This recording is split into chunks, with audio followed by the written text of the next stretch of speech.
Hey y'all, so spring is in the air and I am ready to rebuild some of my wreaths, and I was going to deconstruct them and reconstruct them and let you see what they look like. I'm taking my one kitchen wreath and I'm redoing that whole area, but I'm going to keep the black and white buffalo check. So I'll do another video on that, but I'm going to do the wreath on this one. And I'm also taking a wreath out of my guest bedroom, and I had some darker flowers in that, so I want to lighten it up in that room. That's the room that I did the chalk painted frames in, so I'll show you that when I'm finished there. So here's the wreath hanging on the wall in the guest bedroom. I want to take out the burgundy and go with more of the creams and whites. And here's the kitchen one. I want to take the berries out and rework this one as well.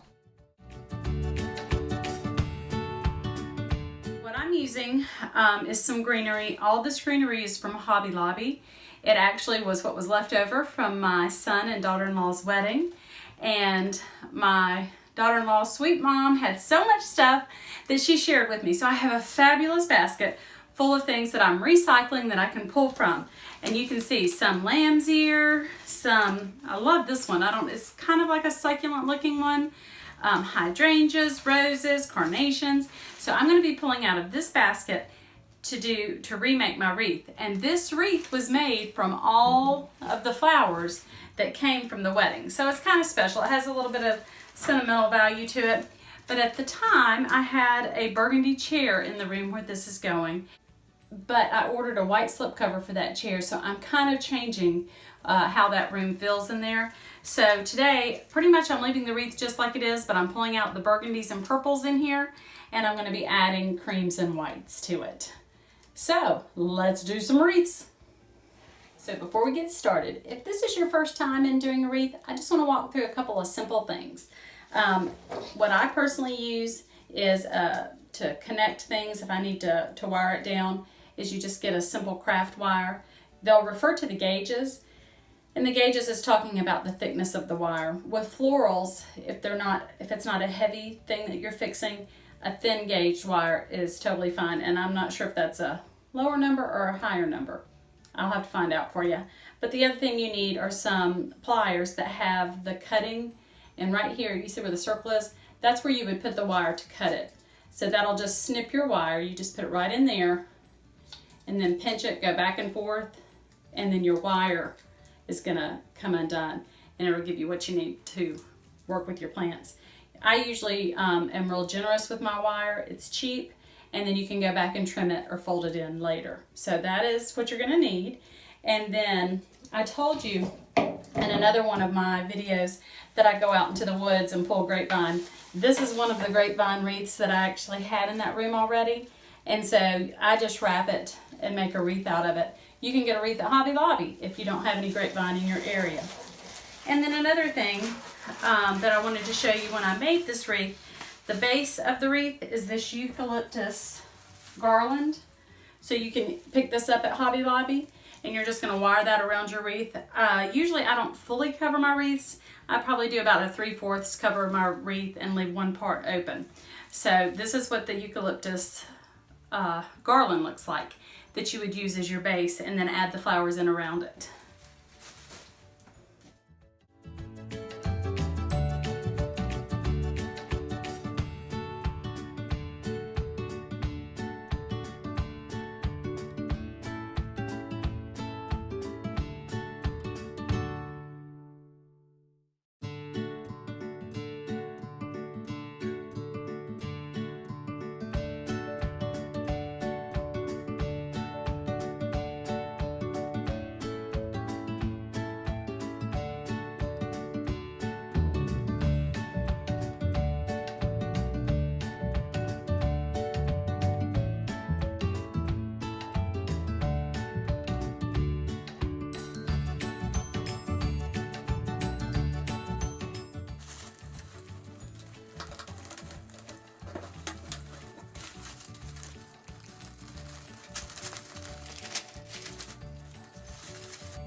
Today is day 2 of repurposing and remaking your wreaths.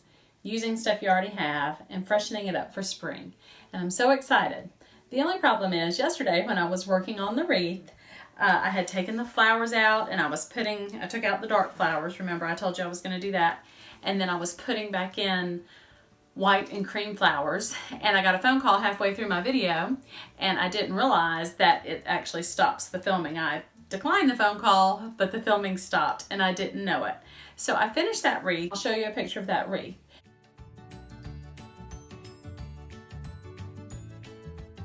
Now, typically what I do when I do my wreaths is, I look at them as they're flat on the table, and then also look at them in an upright position. And then once you get it put on the wall, go ahead and see if you like the balance of it.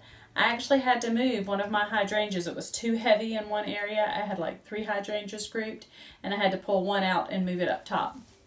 So anyway, you can rework it. You can make sure it's balanced and looks good. Another thing I wanted to mention to you, I get my ideas from 2 or 3 main places.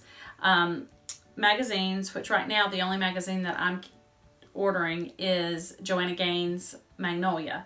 So from magazines, from Pinterest, and then Hobby Lobby. A lot of times you can look at their model wreaths, and instead of buying theirs, you can make one that's similar to it. So there's just some places you can get some ideas from.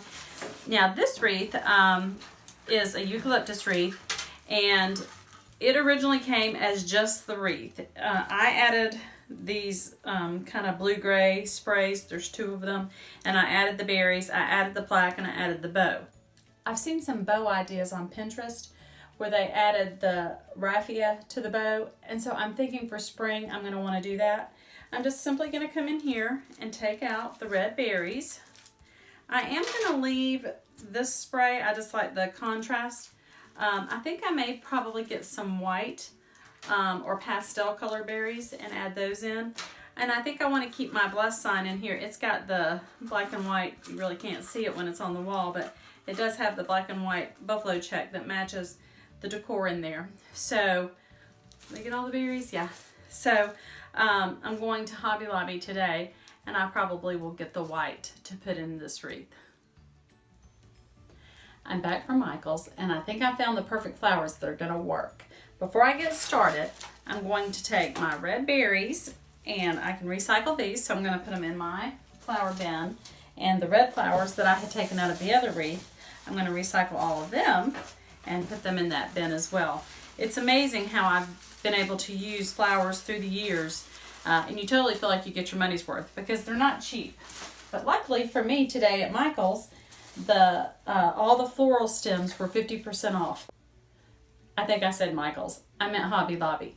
About every 2 or 3 weeks, Hobby Lobby runs their floral stems on sale 40 or 50% off.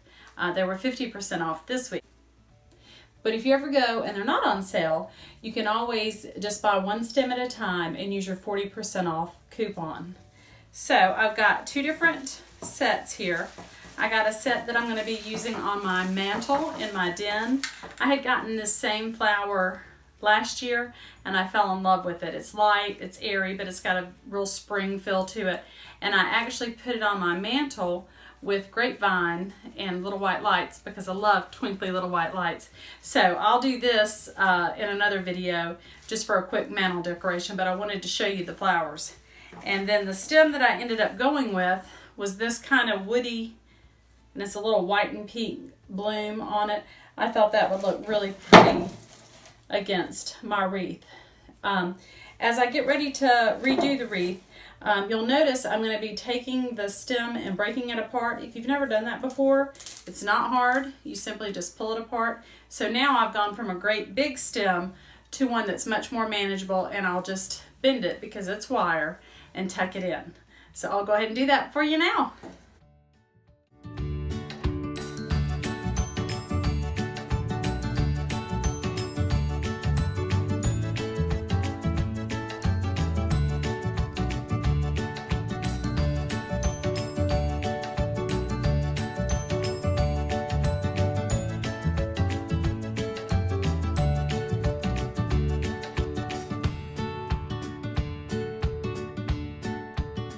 So just to show you my thought process, I've got to fix some things about the wreath. I don't like the way the ribbon is going along the side, so I think I'm going to try to drop it down in the center. I obviously need to straighten up the blessed sign, and then if you notice, on the left hand side you see more of the pink flowers than you do on the right hand, even though I use 2 sprigs on both sides.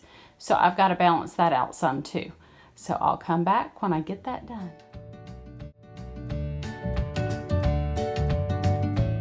Guys, thanks so much for watching. I really appreciate you giving me a little bit of your time. And if you enjoyed it, I hope you'll give me a thumbs up, share it with a friend. And if you haven't subscribed to my channel, I would love to have you subscribe. We'll see y'all next time.